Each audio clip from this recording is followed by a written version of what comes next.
Hello दोस्तों, आज फिर से आपका हमारे YouTube channel science campus Mandawar पर स्वागत है। आपको जैसे कि मैं पढ़ा रहा था 8th क्लास की मैथ रेशनल नंबर, उसके नेक्स्ट टॉपिक पे चलते हैं हम। अभी तक आपने सीखा होगा एडिशन, सब्ट्रैक्शन, ओके, उन्हीं को सॉल्व करना सीखा होगा। अब नेक्स्ट टर्म आती है हमारी मल्टीप्लिकेशन। अब हम मल्टीप्लिकेशन सीखते हैं और उसकी प्रॉपर्टीज क्या है उन सब के बारे में हम जानते हैं। फर्स्ट आता है हमारा properties of multiplication of rational number, जो कि मैंने बताया था कि अभी तक हमने क्या सीखा था, एडिशन सीखा था, सब्ट्रैक्शन सीखा था। नेक्स्ट आता है हमारा मल्टीप्लिकेशन। मल्टीप्लिकेशन में भी क्लोजर प्रॉपर्टी, जो आपने देखा होगा, हमने एडिशन में भी क्लोजर प्रॉपर्टी पढ़ी थी, सेम टू सेम मल्टीप्लिकेशन में भी क्लोजर प्रॉपर्टी है। ये क्या बोलते हैं, the product of two rational number, product means multiply of two rational number, किन्हीं भी दो रेशनल नंबरों का ऑलवेज ये रेशनल नंबर क्या प्राप्त होता है, हमेशा रेशनल नंबर ही प्राप्त होता है। कैसे, मान लो if a upon B and c upon D, हमारे पास क्या है, टू रेशनल नंबर है। क्लियर। यदि हम इनका मल्टीप्लाई करते हैं, a upon B multiply c upon D, क्या आता है हमारे पास, ac अपॉन बी डी। ये भी क्या होगा, हमारा एक रेशनल नंबर होगा। एग्जाम्पल, यदि हम ले लेते हैं 5 अपॉन 4, रेशनल नंबर है, आप जानते हो rational number p upon q की फॉर्म में है, क्या हो गया, रेशनल नंबर मल्टीप्लाई। दूसरा यार ले लिया हमने c upon d, 4 upon 7। Clear. इन दोनों को मल्टीप्लाई करेंगे, 5 4 जा 20, 7 4 जा 28, क्या आया, रेशनल नंबर। इसे फर्दर और छोटा कर सकते हैं हम, क्या कर सकते हैं, 4 से डिवाइड कर सकते हैं, 4 5 जा 20, 4 7 जा 28। क्लियर। ये भी हमारा क्या हुआ, रेशनल नंबर। आप कितने भी एग्जांपल ले लो, मान लो 2 ले लिया हमने, तो एक रेशनल नंबर है क्योंकि अपन इसको क्या कर सकते हैं, बटे 1। ओके, ले लिया हमने 5 अपॉन 7, दोनों का प्रोडक्ट करेंगे, मल्टीप्लिकेशन करेंगे, क्या आएगा, 5 2 जा 10, 1 7 जा 7, क्या हुआ बच्चों, रेशनल नंबर। क्लियर। आपको यहाँ पे क्लियर हो गया होगा क्लोजर प्रॉपर्टी क्या कहती है, जब हम किसी भी दो वैल्यू का, कोई भी दो रेशनल नंबरों का प्रोडक्ट करते हैं तो हमेशा क्या प्राप्त होता है, हमें रेशनल नंबर। जब हम यदि रेशनल नंबर लेंगे तो हमें रेशनल नंबर ही प्राप्त होगा। नेक्स्ट है आपका कम्यूटेटिव लॉ। कम्यूटेटिव लॉ क्या कहता है, हमारा टू रेशनल नंबर, कोई भी दो रेशनल नंबर लिए, मल्टीप्लाई इन एनी ऑर्डर, किसी भी क्रम में। जब हम कोई भी दो रेशनल नंबरों को किसी भी क्रम में जब मल्टीप्लाई करते हैं तो रिजल्ट क्या आना चाहिए, हमारा सेम आना चाहिए। देखते हैं हम, इफ हमारे पास कोई भी दो वैल्यू दी हुई हो, a upon B and c upon d, commutative law के अकॉर्डिंग क्या होना चाहिए, किसी भी ऑर्डर में मल्टीप्लाई कर दो, a multiply b multiply a upon B multiply c upon d, या फिर c upon d multiply a upon b, क्या रिजल्ट सेम आएगा। देखते हैं, ac upon B d, c a upon d b. अब आपको यहाँ थोड़ा सा अंदाजा नहीं लग रहा होगा, हम इसे एग्जाम्पल के थ्रू समझाते हैं। क्या रिजल्ट हमारा सेम आता है, कोई भी वैल्यू ले ली हमने, 3 upon 5 and 7 upon 2। Clear. Multiply करते हैं, 3 अपॉन 5 मल्टीप्लाई 7 अपॉन 2। एक ऑर्डर तो ले लिया हमने, a upon B multiply c upon d वाला।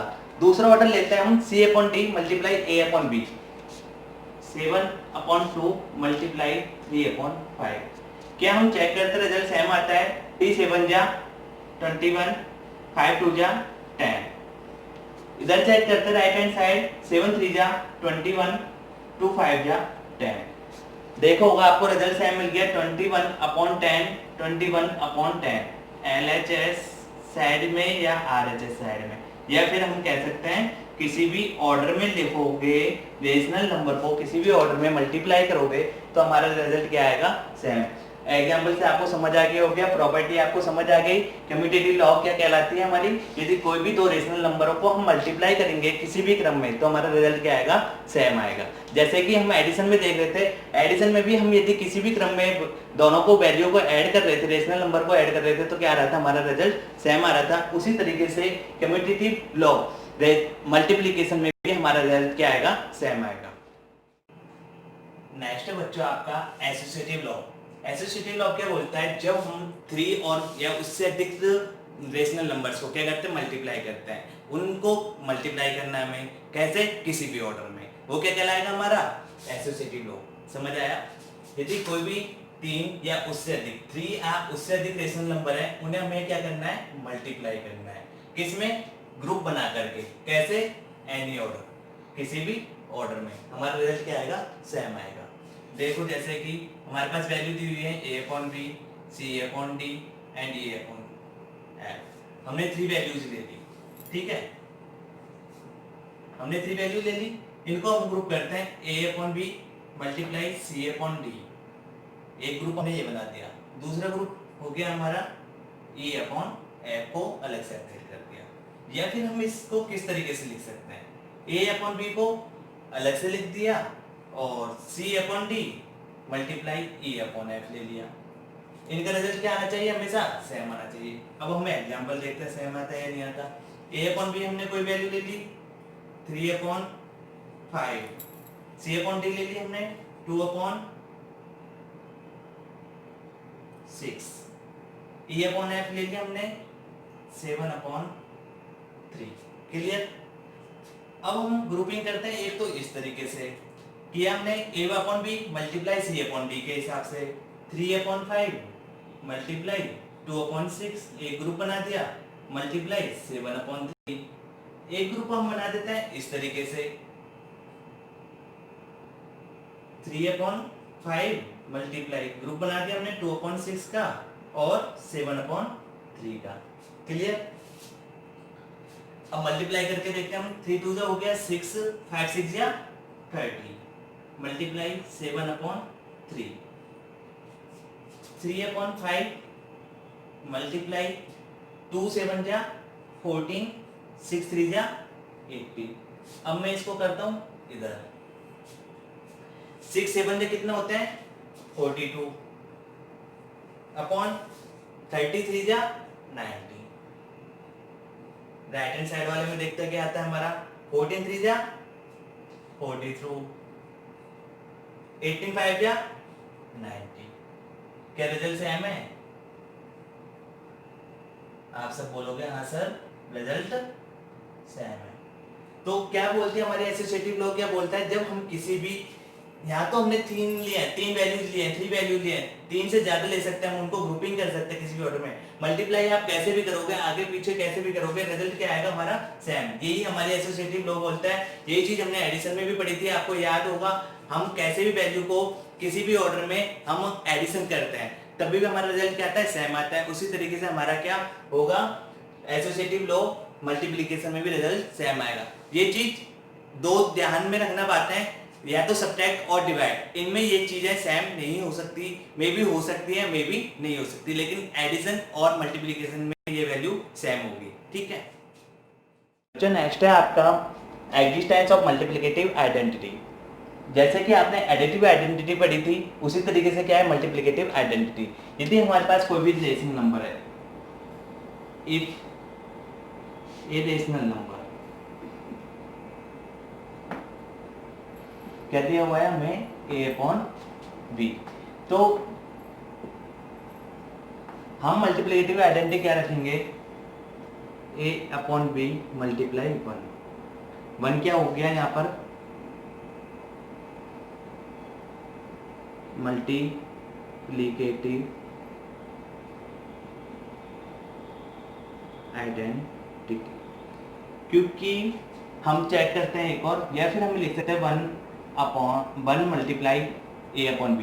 यहाँ पे 1b क्या है, वही चीज है same to same multiplicative identity. क्योंकि मल्टीप्लिकेटिव आइडेंटिटी क्यों बोलते हैं, क्योंकि 1 से हम किसी भी रेशनल नंबर को मल्टीप्लाई करते हैं तो उस रेशनल नंबर पर कुछ भी फर्क नहीं पड़ता। वो वैल्यू क्या आएगी, वही रेशनल नंबर आएगा। जैसे कि हम एग्जांपल ले लेते हैं एक 5/8, ठीक है। मल्टीप्लिकेटिव आइडेंटिटी से हमने मल्टीप्लाई किया, 1 से मल्टीप्लाई किया, क्या आंसर आएगा हमारा 5/8। रेशनल नंबर पर कुछ फर्क पड़ा? नहीं पड़ा।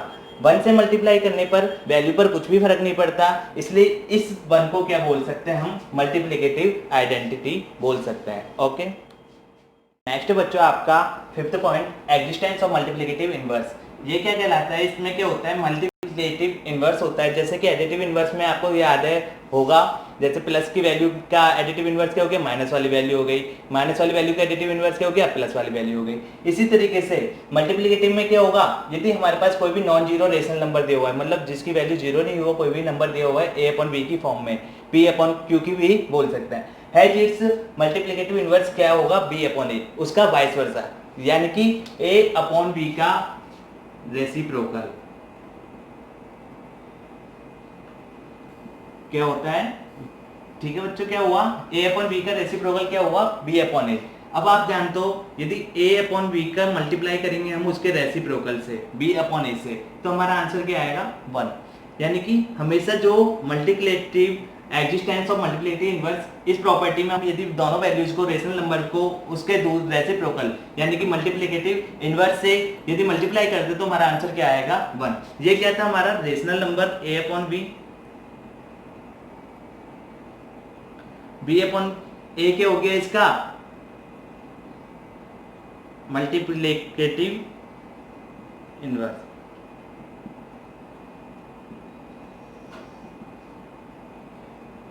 जैसे क्या बोल सकते हैं, a/b का रेसिप्रोकल भी बोल सकते हैं। एग्जांपल आप देखोगे 5/8 है, मल्टीप्लाई कर रहे हैं, 5/8 एक रेशनल नंबर दिया हुआ है, इसके मल्टीप्लिकेटिव इनवर्स से हम इसको मल्टीप्लाई करते हैं। 5/8 का मल्टीप्लिकेटिव इनवर्स क्या हो जाएगा, 8/5। क्लियर, 5 से 5 कट जाएगा, 8 से 8 कट जाएगा, क्या आएगी वैल्यू, 1।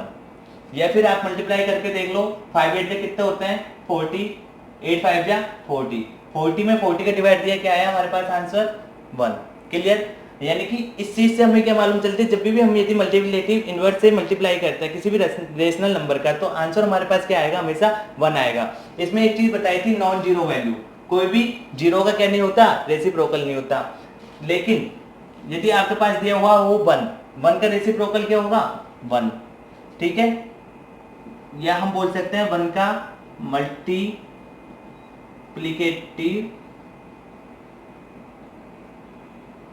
इनवर्स क्या होगा, 1। -1 का क्या होगा, -1। ओके, लेकिन 2 का क्या होगा बच्चों, 2/1, 2 थी हमारे पास वैल्यू, अपॉन 1 लिख सकते हैं अपन, इसका मल्टीप्लिकेटिव इनवर्स क्या हो जाएगा, 1/2। अब आप बोलोगे सर 1 में क्यों नहीं हुआ, भाई अरे भाई 1 में 1 का डिवाइड दोगे आप तो क्या आएगा, 1 ही आएगा। इधर भी आप 1 में 1 का डिवाइड दोगे तो भी 1 आएगा। -1 में आप रख के देख लो, अपॉन 1 नेगेटिव वैल्यू है, इधर वापिस इसको उल्टा करोगे, 1/-1, -1 से क्या आ जाएगी वैल्यू अपनी, माइनस आ जाएगा, और 1 में 1 का डिवाइड दिया तो -1। इसलिए क्या बोल सकते हैं अपन, 1 का मल्टीप्लिकेटिव इनवर्स होता है 1, -1 का होगा भी -1, और बाकी वैल्यूज का उसका वाइस वर्सा, उसका रेसिप्रोकल क्या होता है, मल्टीप्लिकेटिव इनवर्स होता है। क्लियर, ये समझ आ गया होगा आपको। नेक्स्ट है आपका distributive law of multiplication over addition. क्या इसका मतलब क्या हुआ, मल्टीप्लाई करते हैं किसके साथ में, एडिशन के साथ में। किस तरीके से, यदि हमें कोई भी वैल्यू दी हुई हो, इसमें हमें रेशनल नंबर दिए हो a/b, c/d and e/f। Clear, अब इनका एडिशन करना है। एडिशन किसके साथ में, मल्टीप्लिकेशन के साथ में। यदि हमें दिया हो a/b multiply bracket c/d plus e/f, तो इनका डिस्ट्रीब्यूशन किस तरीके से करता है, हमें इन्हें बांटना है। किस तरीके से, जो कॉमन वैल्यू है उसको दोनों वैल्यू से मल्टीप्लाई कर देंगे, a/b multiply c/d plus a/b multiply e/f। Clear, अब आपको एग्जाम्पल समझाता हूं। यदि हमारे पास कोई वैल्यू है 3/2, 5/6 एंड 7/2, 3 वैल्यूज है। यदि हमें इस वैल्यू में हमें पैटर्न पे क्वेश्चन दिया हुआ 3/2 को मल्टीप्लाई करना है 5/6 प्लस 7/2 से, तो हमारा रिजल्ट क्या आएगा। पहले हमें इसे डिस्ट्रीब्यूटिव लॉ लगाना है, इसके ऊपर क्या लगेगा, डिस्ट्रीब्यूटिव लॉ क्या कहलाता है हमारा, इसको दोनों से मल्टीप्लाई, कॉमन वैल्यू को दोनों अंदर ब्रैकेट वाली वैल्यू से मल्टीप्लाई कर दो। 3/2 मल्टीप्लाई 5/6 प्लस 3/2 मल्टीप्लाई 7/2। क्लियर, क्या हो जाएगा, 3 5 जा 15/6 2 जा 12 प्लस 7 3 जा 21 2 2 जा 4। क्लियर, आपको अब आ गया आपका सिंपल एडिशन आ गया। आपने देखा होगा एडिशन में किस तरीके से किया था, हमने एलसीएम लिया था। एलसीएम आ जाएगा हमारा 12 एलसीएम आया, 12 के डिवाइड 12 में दिया 1 टाइम गया 1 मल्टीप्लाई 15 प्लस, क्लियर, 4 का डिवाइड 12 में दिया कितने टाइम जाएगा 3 टाइम मल्टीप्लाई 21। क्या हुआ 15 बन जा 15 प्लस 21 मल्टीप्लाई 3 63 अपॉन 12।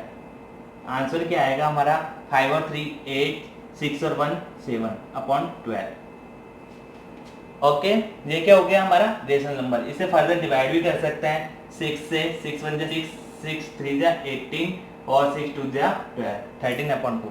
इस तरीके से आपका मेन चीज आपको जो मुझे समझानी थी, इसमें क्या समझानी थी, हमारे को यदि कोई भी क्वेश्चन दिया हुआ इस फॉर्म में a/b multiply c/d plus e/f, उसकी कॉमन वैल्यू को हम अंदर वाली वैल्यू से अलग अलग मल्टीप्लाई कर देते हैं, हमारा आंसर आ जाएगा। ये चीज हम क्यों करते हैं, क्वेश्चन को सिंपल बनाने के लिए करते हैं। एक चीज और ध्यान रखना, अब दिमाग में ये चीज बैठा के मत रख लेना कि सर इसी फॉर्म में दिया होगा, आपको इस फॉर्म में भी दे सकता है a/b plus c/d multiply e/f। तो कॉमन वैल्यू क्या हुई यहाँ पर e/f को मल्टीप्लाई करेंगे a/b multiply e/f plus c/d multiply e/f। Clear, इस तरीके से इनका रिजल्ट में भी सेम हो सकता है, मतलब कहीं आप सोचो कि इसका रिजल्ट और इसका रिजल्ट सेम हो, कोई जरूरी नहीं है सेम होगा, क्योंकि बीच में एडिशन यहाँ पर कहाँ काम कर रहा था c/d प्लस e/f के बीच में, और यहाँ पर एडिशन काम कहाँ कर रहा है a/b प्लस c/d के बीच में। क्लियर, आपको क्लियर हो गया होगा कौन सा आपका property, distributive law of multiplication over addition. ठीक है, मल्टीप्लाई के साथ साथ एडिशन किस तरीके से करते हैं। ओके, नेक्स्ट है बच्चों आपका मल्टीप्लिकेटिव प्रॉपर्टी ऑफ जीरो, यानी कि किसी भी रेशनल नंबर में हम जीरो से मल्टीप्लाई करते हैं तो उसका आंसर भी क्या आएगा जीरो। क्या डेफिनेशन है, every rational number multiply with zero, किससे जीरो, तो आंसर भी क्या आएगा हमारे पास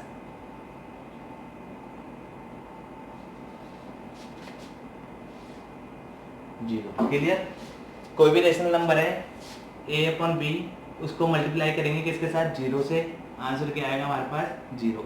और भी एग्जांपल ले लो, कोई भी -1/8, इसको क्या मल्टीप्लिकेटिव प्रॉपर्टी ऑफ जीरो के अकॉर्डिंग जीरो से मल्टीप्लाई करते हैं हम, तो इसका भी आंसर क्या आएगा जीरो। और भी एग्जांपल ले लेते हैं 8/7, किससे जीरो से मल्टीप्लाई करेंगे जीरो।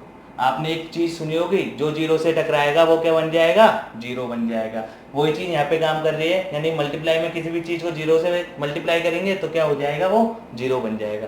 आपको आज मैंने ये 6 प्रॉपर्टी समझाई है, इनको आप पढ़िए ना, और इन पर एग्जाम्पल दिए हुए हैं आपकी बुक्स में, क्वेश्चन दिए हुए हैं, उनको करने की कोशिश करना। नेक्स्ट वीडियो में आपको मैं एक बार एग्जाम्पल और समझा दूंगा, ठीक है अच्छे से। तब तक के लिए best of luck, thank you.